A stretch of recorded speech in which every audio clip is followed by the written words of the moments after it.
Hello everyone, and welcome to this video that's going to be going through the APP 002-1 Contract and Procurement Management Unit.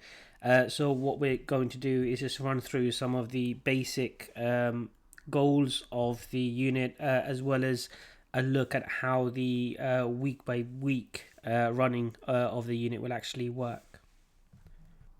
So if we just start with the two learning outcomes of the unit itself, we're looking at understanding and interpreting procurement and contractual issues in a variety of different contexts and environments. So this does mean that we need to link it to your own work context, as we usually do on the apprenticeships, but this is trickier for procurement than other areas because most organizations have very firm set procurement processes and procurement guidelines, and there's a limited direct involvement in procurement issues unless you're going to be procuring some unique, temporary or otherwise different type of item. However, what we are going to do is to look at both public and private sector procurement environments. Assessment 1 is looking at a SME, small to medium sized enterprise in the private sector, and assessment 2 will be looking at government procurement or a public sector procurement. So we are going to try and cover a range of different contexts and environments in which procurement actually occurs. As well as this, we have our second learning objective, which is develop abilities to use appropriate frameworks to examine contract performance and procurement management. So with this is tied directly both into both assessments. We are going to be examining two case studies. The first is a example case study, so one which actually doesn't exist in the real world but is presented as an example of a common contractual and procurement issue. And we are going to be using frameworks covered within the unit to address that. The second case study is far more open. It's a real world case study. It's the case study of the government's COVID-19 procurement, which has been carried out over the last year, so that you can bring in your own research, your own reading and your own understanding. But again, we're looking to understand and develop our ability to critique and examine those procurement activities and processes using the frameworks on the unit itself. So if we move on to our assessment points, we have two assessment points on this unit. As they usually are, they're split between a weighting of 40% for the first assessment and 60% for the second assessment. The word lengths as well do reflect the weighting, so the second assessment is longer than the first. The first assessment is due on Friday 10 a.m. of week 6, and assessment 2 is due Friday 10 a.m. of week 12. There are no other assessment points on this unit. There are plenty of activities and weekly quizzes to do, but nothing apart from these two reports are actually going to contribute towards your unit grade. You'll be able to see the both assessment briefs as well as supporting documents and additional reading, as well as the submission links on the Brio shell under the assessments and feedback folder. And lastly, for this section, I just want to go through a brief overview of the unit topics. So we do have 12 weeks and therefore 12 topics. Today or this week is the first topic, just introduction to the unit, which is this video, as well as a look at some of the challenges in supplier management. And then what we are going to do for the first 6 or 7 weeks really of the unit is go and look at the procurement cycle, look at different activities which fall into different parts of the procurement cycle.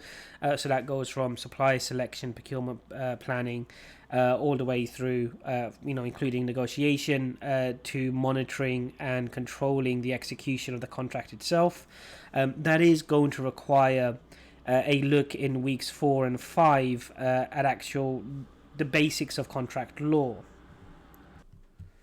Now, it is important to important to state that while we are going to be looking at the foundations of contract law, particularly as it relates to procurement, we're not going to dive into business law in general, but we are going to stay quite focused on the elements of the English common law system which are directly relevant to contract management and procurement management. In week 7, we are going to cover contract negotiation, which brings that part of the unit to an end. So that covers the majority of the ordinary elements of the procurement cycle that procurement managers and project managers need to engage with. And then from weeks 8 to weeks 12, we're going to be looking at a series of critical issues or a series of additional issues that may relate to procurement and project management in some types of organizations or within particular types of projects. So we're going to start in week 8 with international procurement considerations as well as ethical considerations, carry that through to procurement and corruption. So week 9 is going to be particularly important for your second assessment, which again is looking at the COVID-19 or coronavirus procurement processes and procurement activities by the UK government. Moving on to supply contracts, intellectual property, licensing, and then finally capital and infrastructure projects.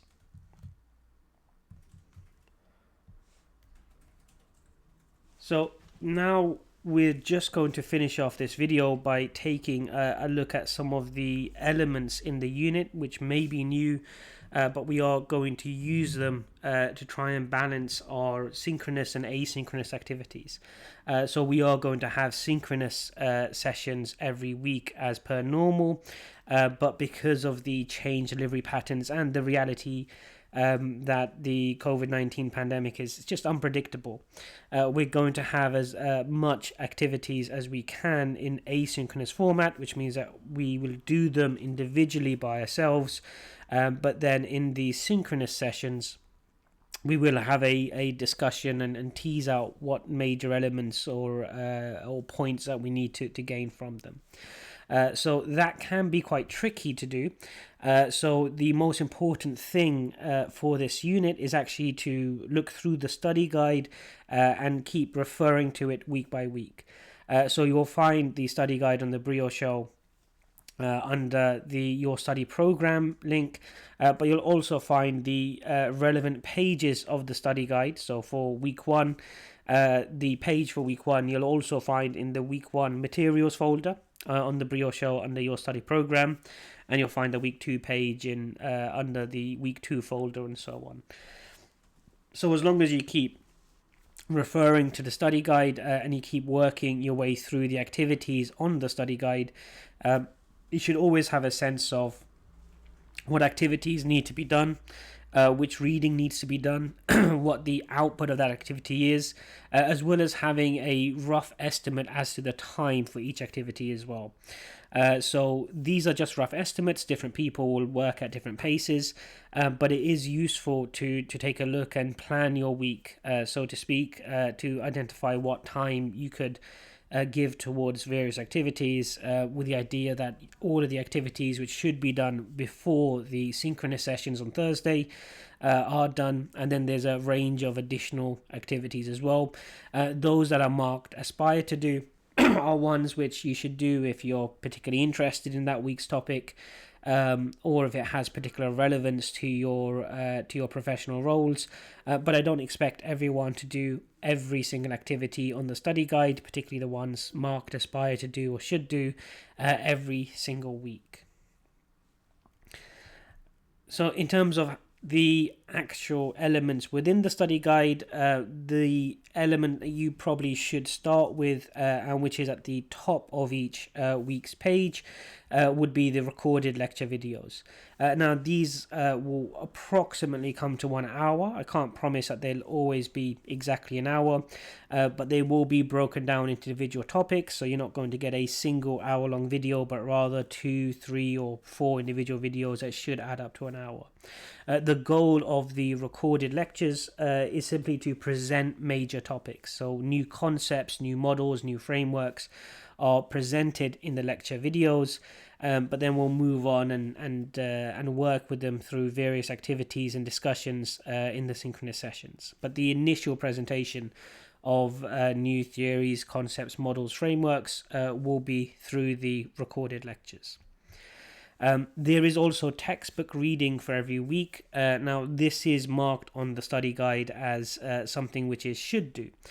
So it's there to support your understanding of of the major themes of that particular week, the major concepts and models of that particular week.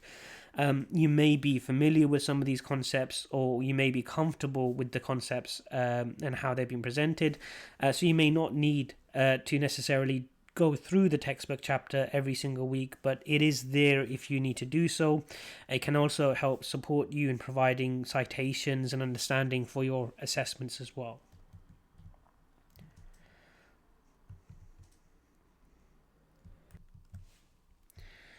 So the activities would generally take the form of either discussion board activities or worksheet activities. So I just want to take a few moments just to have a brief discussion. So when we have a discussion board activity, the idea is that as well as reading through a particular article or particular piece of reading, we also want to highlight key points, perspectives, opinions, and actually have a asynchronous discussion. So you will be asked quite frequently to carry out a certain task and then to answer specific questions in the form of a brief post on the discussion board. So the discussion boards are labeled within the weekly folders, and I do encourage everyone not just to post their own response, but to respond to colleagues' posts and engage in a discussion. I know that they may be difficult to do on a regular basis, but certainly if you do find that you have time, we do want to take advantage of that peer-to-peer learning and bring in your own experiences, perspectives and opinions as much as possible.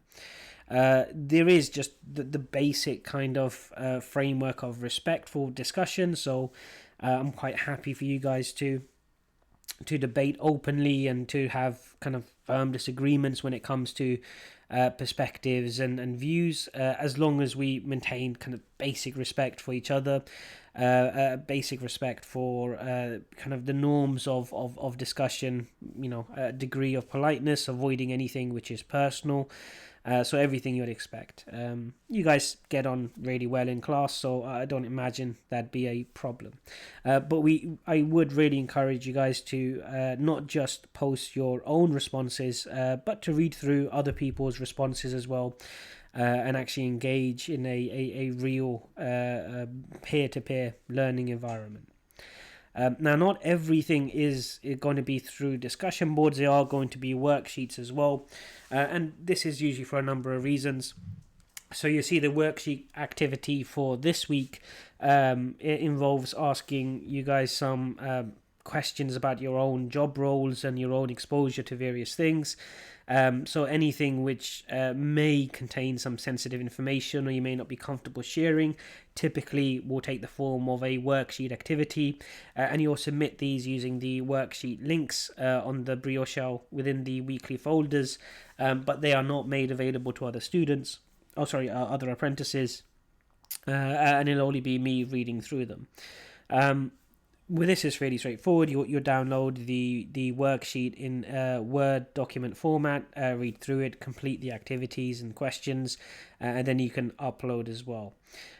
So with both discussion boards and particularly worksheet activities, you're not going to get the fully fledged feedback you get for assessments, but I am going to do my best to give some substantive feedback for every particular activity as well.